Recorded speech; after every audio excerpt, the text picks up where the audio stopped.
Yo, what up guys, I'm Sammy and welcome back to the Soul Drop, and this is my first impressions look on the Skechers SKX Resagrip basketball shoe.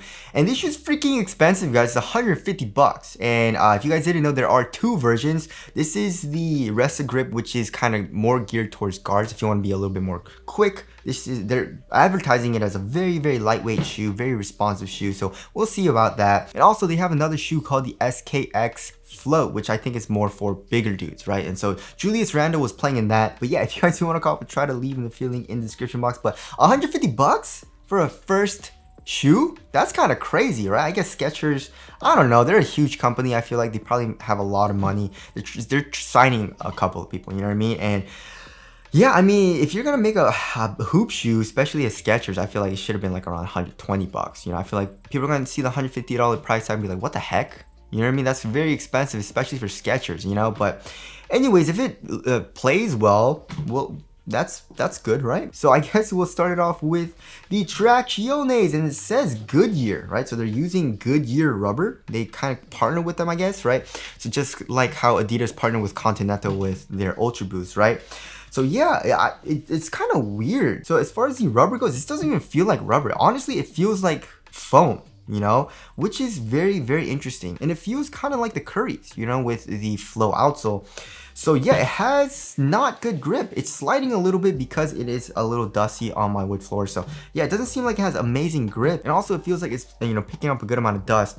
But yeah, it feels like the Currys with the foam outsole, but not as good stops, which is weird, you know what I mean? And I guess we have a couple of pivot points here. We got 3 here in the forefoot, and then we have 1 here in the heel. It's also decoupled outsole, and it's kind of weird as well because you guys can see here in the heel, the rubber does wrap around, right? It wraps around the heel, so this is all rubber, it feels like, which is kind of crazy, you know? And yeah, the traction's feeling kind of not good. It feels like booty. So I'm a little disappointed in that because, you know, they're calling it the Resagrip, you know, so I was like, ooh, that sounds pretty good. So hopefully it performs well on a clean court, but it's feeling like it's not that good. And also I guess for durability, yeah, it's so weird. The rubber is soft. It feels almost like a foam. It doesn't even feel like rubber. So I don't know what's going on there, but yeah, durability doesn't feel like it'll be very good, you know. So there is the outsole there. Hopefully once I, you know, play in it on an actual basketball court, it actually performs well, but just on my wood floors, it doesn't feel great, right?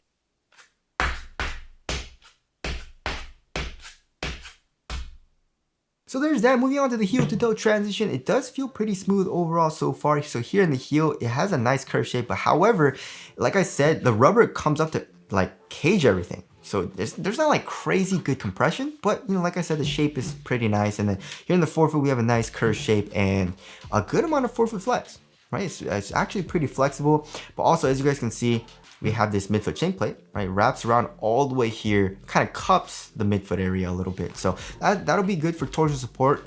So overall heel to toe transition does feel pretty smooth. And now moving on to the cushioning setup. So the cushioning setup is pretty interesting as well. So they're using Hyperburst cushion, and they're saying it's dual density as well, which is very interesting too. But either way, it doesn't feel that nice. You know, core feels really good though. You feel very low to the ground, which of course is a good thing because that's what they're targeting the shoe towards, right? More for guards, more for responsiveness, more if you want to feel quick. So that's a good thing, right? For court feel. But yeah, I mean, there's not that good compression. There's not that much compression here in the heel. It's not super soft. Now also for the step and comfort, right? Underfoot cushioning. So the insole is kind of thin, which doesn't feel amazing. And then for the, you know, step and comfort for the strobe board is actually, it's like a softer foam strobe board, which is nice. And then you can feel a little bit of compression. So the step and comfort is pretty nice. But like I said, it's a super thin foam. You're low to the ground, so you can't really feel the foam. It's not super soft, and the compression isn't that great for underfoot cushioning because of that. I wish they would have made the foam, I guess, a little bit thicker. So this cushioning setup has really good core feel. You're low to the ground, right? But you know, it's not super comfortable. Step and comfort's all right. So yeah, we'll have to see on the cushioning setup, but I am a little underwhelmed by it.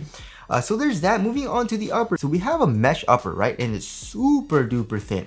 Very thin. It's like a, It's almost like a plastic, it feels like, you know what I mean? Like a synthetic material. We do have like double layered fuse. Look at that. We have one fuse layer right here, and then at the tip of the toe we have another fuse layer, which makes it a little bit stiffer. Also, it's good for durability too. But right above your toes right here, it's a very, very thin material, which I do like. It does worry me a little bit about durability, and also the quality is terrible, especially for 150 bucks. That's kind of crazy, you know? But I do like how thin it is. It doesn't feel super supportive, however. There's a little bit of stretch to it. And then here in the midfoot, it stays really, really thin. Very, very thin. But also, as you guys can see, we have these kind of like this volt color material. It goes underneath this material for a little bit more support, as you guys can see right here, right? On the lateral and also on the medial side, the eyelets go through it as well. And then for the tongue, we have like an average amount of padding. It feels pretty nice. It feels actually kind of like memory foamy, which feels great. And then it's also half booty construction tongue, giving you a better overall one-to-one fit. And then here in the ankle area, it feels like the same. It feels like a memory foam with this kind of like polyester type of lining material, which feels great. But honestly, the foam isn't super thick, but it feels very nice and plush because of this kind of like this memory type foam thing that they got going on, you know? We also have a very small baby external TPU heel counter, kinda, but it's more on the back of the shoe. And also we can see the Skechers logo, which looks you know what I mean? And also we have the synthetic material, which of course also feels super cheap for the $150 price tag. But honestly, it feels nice overall. It's a nice feeling shoe for the upper because I like a thin material. And like I said, it doesn't feel super supportive. So we'll have to see on how supportive the upper feels when I play in it. So I am a little bit worried about that, but I do like how it conforms to my foot very well and how minimal it feels, you know? And also, I guess, I feel like they should have made the upper quality a little bit better, especially for the price, but it is what it is, I guess. So moving on to the fit. So I went up half a size and it fits me pretty well, but there is a little bit of length, right? So I definitely feel like I should have gone true to size, which kind of sucks, you know, because I like to have a very, very snug fit. So there is length, you know, so yeah, length is true to size. So if you want a nice snug fit lengthwise, then go true to size, right? And also here in the toe box, it is like more of a normal fit. You know, it's not super snug, it's not super roomy, but I feel like with this material, it'll definitely kind of stretch out as well and get even roomier, which kind of sucks. And widthwise, I would say it's around normal to slightly narrow.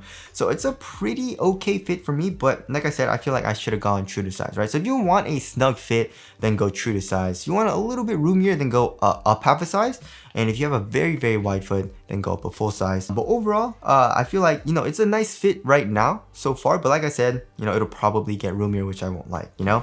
And then moving on to the support and lockdown. So for lateral containment, I don't know, guys. I guess like the foam does come up a little bit acting as a sidewall. And I guess we do have this material more like in the midfoot. But this material is so thin and soft. You know what I mean? So I don't know. We'll have to see on that. But I guess we do have more fuse on the lateral side right here. But we'll have to see on the lateral containment here in the forefoot. Here in the heel, of course, it also does feel like there is an internal TPU heel counter, and also the rubber comes up acting as a sidewall a lot. So heel, you're covered. The forefoot, we'll have to see, right? And also lateral stability feels good. You know, we have a wide base. It does protrude out a little bit. There is a little bit of an outrigger, but you are low to the ground as well here in the forefoot. And it is kind of like a high top slash mid top. So it does cover the ankle bone and does restrict ankle movement a little bit. So that's good if you want ankle support, right? Now moving on to the weight of the shoe. So that's what they advertise the shoe as, like super duper lightweight. I guess it does feel pretty lightweight, but it doesn't feel that lightweight. You know, I'm guessing still like 12, 13 ounces. Yeah, 12.8 ounces. What? Let's check the other shoe. 12.8 ounces, right? So the average weight of my shoes is around 12.5 ounces. So that's a little bit heavier than average. And I thought this shoe was gonna be super light, you know what I mean? Like very, very light. It looks extremely light as well when you look at it, but it's not, you know? I mean, it's not heavy though. It's not heavy. It's definitely not bulky at all either. You know, the upper is so minimal, but it's not as lightweight as they kind of advertise it to be, you know what I mean? So there's that. Moving on to the aesthetics, I like it. I love the overall design of the shoe. I feel like it looks a lot better than the float as well. But yeah, I'm not a huge fan of the Skechers logo, but I guess if you take that away, if there's a swoosh or anything else on here, this is a great design, you know? So tell us what you guys think of the aesthetics down in the comment section below. So wrapping things up, there's a couple things I don't like about it. You know, the traction is feeling the cushion is feeling okay. But yeah, the material quality, especially for the $150 price tag, sucks. And the support is feeling not the best right now. So I'm not saying it's a terrible shoe right now, but just from my first impressions, it's not feeling amazing, you know? again, especially for the $150 price, that's crazy for a first shoe, you know what I mean? They should have done like $120 max, you know, in my personal opinion. But anyways, that's my first impressions look on the SKX Resagrip. Again, if you guys don't want to cop, I try to leave the link in the description box, but that's it. Thank you guys for watching, and I'll see you guys in the next one.